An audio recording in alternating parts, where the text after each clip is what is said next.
Maggie's 56-year-old fingers froze mid-sip when a barista's rant pierced her Pike Place market fog. Dude, crows remember your face, mess with one, whole murder holds a grudge. Absurd. Yet by dusk, she'd logged 17 corvids in a battered field notebook, each scribble scraping rust off her climate-numbed heart. Seattle's urban birdwatching collective didn't care about her silver roots or eco-grief, they needed eyes. Hers. Turns out tracking rooftop Maggie's 56-year-old fingers froze mid-sip when a barista's offhand comment about doomer summers sent her spiraling again. Climate grief clung like stale coffee grounds until that Tuesday by Pike Place Market, where a flash of iridescent wings lit up her periphery. Esteller's J, cocky as a street performer, stared her down from a fire escape. Her mother's old field notebook, buried under grocery lists for decades, suddenly burned a hole in her purse. She fumbled it open with shaky focus of someone relearning cursive. Ink blotted first entry, September 14th, juvenile crow with wonky feather, 3rd and pine. By week's end, her walks became scavenger hunts, tracking sparrows in parking garages, noting how pigeons outmaneuvered delivery drones. Urban Bird Collective's laminated flyer library sealed it, binoculars optional, curiosity mandatory. Joining felt like pulling on a raincoat 2 sizes too small. These women, retired teachers, gig economy grandmas, mapped migration patterns like strategists planning a revolution. Maggie's knees protested every park bench stakeout, but laughter crinkled her eyes raw when she mistook a windblown bag for a hawk. Her deepest fear? Being archived like those yellowed notebook pages, another relic in Earth's discard pile. But here, pencil smudges became battle scars. Each scribbled citing a bushtit's nest woven from fishing line, coyotes trotting past midnight dumpsters, was a middle finger to despair. Seattle's concrete jungle buzzed with stubborn life, and Maggie? She was finally taking attendance. Maggie's 56-year-old fingers froze mid-sip when a barista's offhand comment about vanishing sparrows cracked something loose. Not grief, not quite, but a restless itch beneath her skin. Next morning, instead of her usual Pike Place market stroll past fish-tossing theatrics, she veered toward a kiosk plastered with hand-drawn flyers. Urban Birdwatch Brigade. No experience, just curiosity. Below, a coffee-stained notebook doodle of a crow wearing sunglasses. Lit. That notebook became her anchor. Cheap spiral-bound, pages already warped from Pacific Northwest drizzle, but it held her shaky first attempt scribbling wing shapes, beak curves. She mislabeled a junco as a tiny penguin on day 1, laughed until her ribs ached. Age had sanded down her pride, mistakes felt like progress now. Then came Rosa. 70th a day with a neon green visor and binoculars dangling from a beaded lanyard, she materialized beside woman as she squinted a flicker in a maple. Kid, you're holding your breath. Birds hate desperation. Rosa's mentorship unfolded in sideways moments, pointing out how starlings mimicked car alarms. Slipping woman a cheat sheet for gull species, seagulls not a thing, sweetheart. Crew expanded, a retired teacher tracking crow dialects, a teen with dyed blue bangs logging rat sightings for predator pattern maps. Field notes deepened beyond checkmarks. Creator began sketching weather quirks, how pigeons avoided certain rooftops after rain. Notebook margins filled with asterisks, not just species tallies, but her own shifting pulse. That tightness in her chest? It loosened when she spotted a barred owl tucked into an alleyway fur, city lights reflecting in its unblinking eyes. Wildness persisted.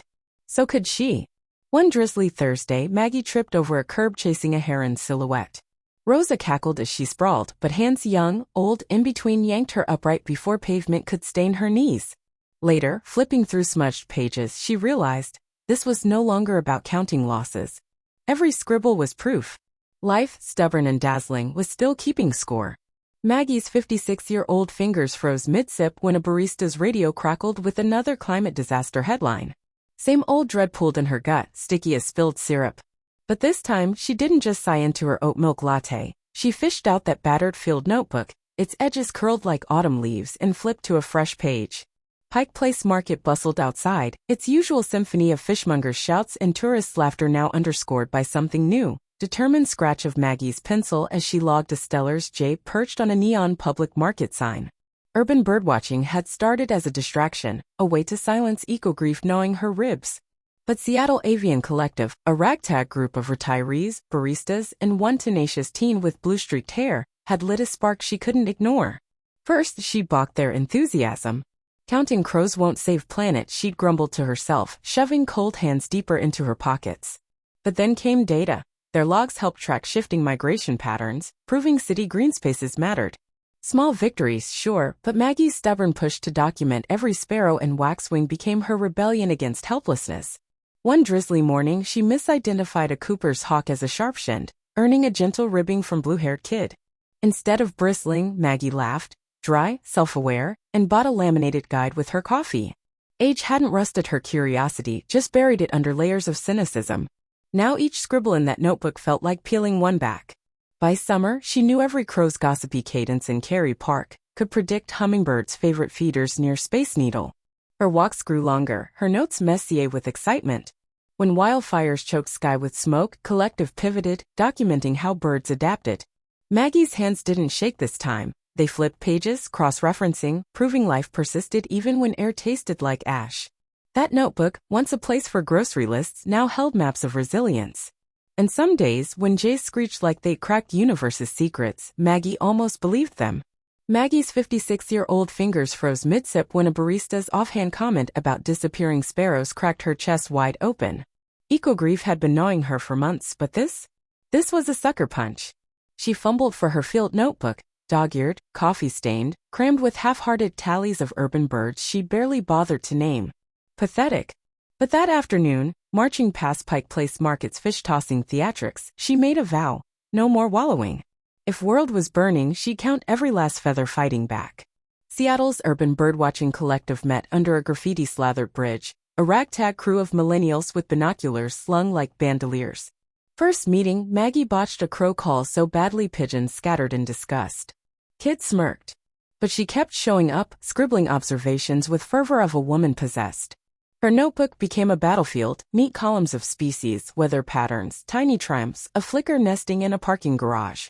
A junco with a wonky foot, thriving. Breakthrough came on a drizzly Thursday. Perched on a fire escape, Maggie spotted a streak of emerald, a wayward Anna's hummingbird, miles off course. Heart hammering, she snapped a pic just as it dive-bombed a potted fuchsia. Uploaded to Collective's feed with a shaky caption, "Stowaway or climate refugee." Overnight chaos. Ornithologists blew up her notifications. A local news crew ambushed her mid-count near market, cameras hungry. "Ma'am, your data's gone viral. That Hummer's migration shift could rewrite coastal models." Behind reporter, a skeptic from her early days gaped, suddenly clutching her own untouched notebook like a lifeline. Maggie's laugh bubbled up, unstoppable. 56 and accidentally lit, her scribbles now a lifeline for science. As crowd cheered, she pressed her notebook to her chest, ink smudging her shirt. No longer just tallying losses, she was mapping hope, one stubborn bird at a time. "I finally belong here." Maggie's 56-year-old fingers froze mid-sip when a barista's offhand remark, "Robins don't winter here anymore," lodged in her chest like a seed. That afternoon, she dug out an old field notebook, its leather cracked but spine stubbornly intact, and marched toward Pike Place Market. Not for fish tossing or coffee, but for scrappy pigeons and sparrows holding court near dumpsters. Scribbling their antics, Pigeon 12, full swagger, zero chill, felt absurd until it didn't. Weeks later, her notebook bulged with ink-smudged epiphanies. A flicker of purpose sparked when she posted observations online, tagging neighbors. Responses trickled in.